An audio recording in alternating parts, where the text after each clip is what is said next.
And this actually ties into another important concept in the book, Okay. shaping success. Shaping success. Yeah. Tell me more. Okay, so think of it like a coach who is training an athlete. Okay. You wouldn't expect them to master some complex skill overnight. Right. You would break it down into smaller steps. Yeah. Offer guidance and support along the way. Right. That's essentially what shaping success is. Okay. Yeah. So it's about taking like a gradual approach to development. Exactly. I can see how that would be way less overwhelming Yeah, for both the manager and the employee. for sure. That kind of reminds me of how you can use like a project management tool like Kanbanchi Oh, yeah. to break down those big tasks into smaller, more manageable chunks. Yeah. It gives you that visual structure Mm. to help people stay on track and see their progress. And speaking of progress, the 1 Minute Manager really believes that like everyone has the potential to be a winner. Oh, he does. It's not about finding those, mythical perfect employees. Right. It's about investing in training and empowering your existing team Yes, to reach their full potential. absolutely. I love that. It's a great approach. Yeah. It's a much more optimistic and empowering view of leadership, I think. Yeah, But how does he actually make this happen? right. Like, what are the practical steps that he recommends? Well, first and foremost, it's about fostering a culture of like open communication and feedback. Okay. He encourages managers to be present and available to their team. So not just like during scheduled meetings. Right, exactly. Like for those 1-minute moments of Yeah. praise, redirection, or just checking in.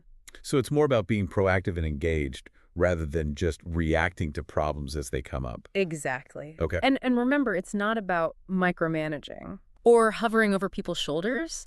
It's about creating an environment where, employees feel comfortable asking questions, Right. sharing ideas, and seeking guidance when they need it. Okay, that sounds like a recipe for a much more engaged and motivated team. It is. But isn't that a lot to ask of a manager?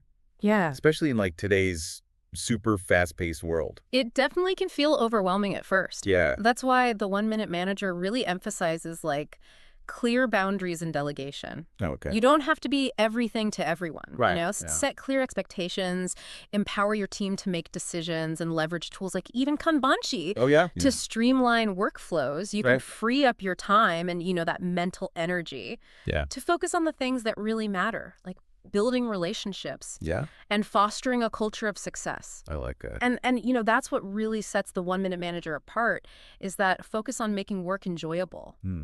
He gets that happy employees are productive employees. So he really goes out of his way to create a positive and supportive environment. I was really struck by that too. Like reading the book, Yeah, it's almost revolutionary in its simplicity. it is. It's like he's saying, hey, let's not forget that people have lives outside of work Right. and that a little empathy and understanding goes a long way. Exactly. Yeah. It talks about like respecting boundaries, Uh-huh. listening to your team's concerns, Yeah. and recognizing that they're humans, Yeah. not just cogs in a machine. Which sadly feels like a radical concept in some workplaces, It does. but it makes perfect sense when people feel valued and respected. Right. They're naturally going to be more engaged and motivated. Absolutely. And what's even cooler is that the 1 Minute Manager doesn't keep all these secrets to himself. No, he doesn't. He wants his team to use his techniques too. He does. So it creates this ripple effect Yeah. of effective leadership throughout the whole organization. Imagine the impact that could have on company culture. Yeah, if everyone embraced these principles of clear communication, positive reinforcement, and empowerment, Right. it could really transform like the entire workplace. It really could. It's almost like a bottom-up approach to leadership. Yeah. Instead of relying just on top-down directives, Yeah. it's empowering everyone to contribute to a more, positive and productive work environment. Absolutely. Yeah, It's about shifting the focus from me to we. I like that. Creating that sense of shared responsibility Yeah. and collective success. Yeah, I think that's a really powerful message, especially today, right. where teamwork and adaptability are more important than ever.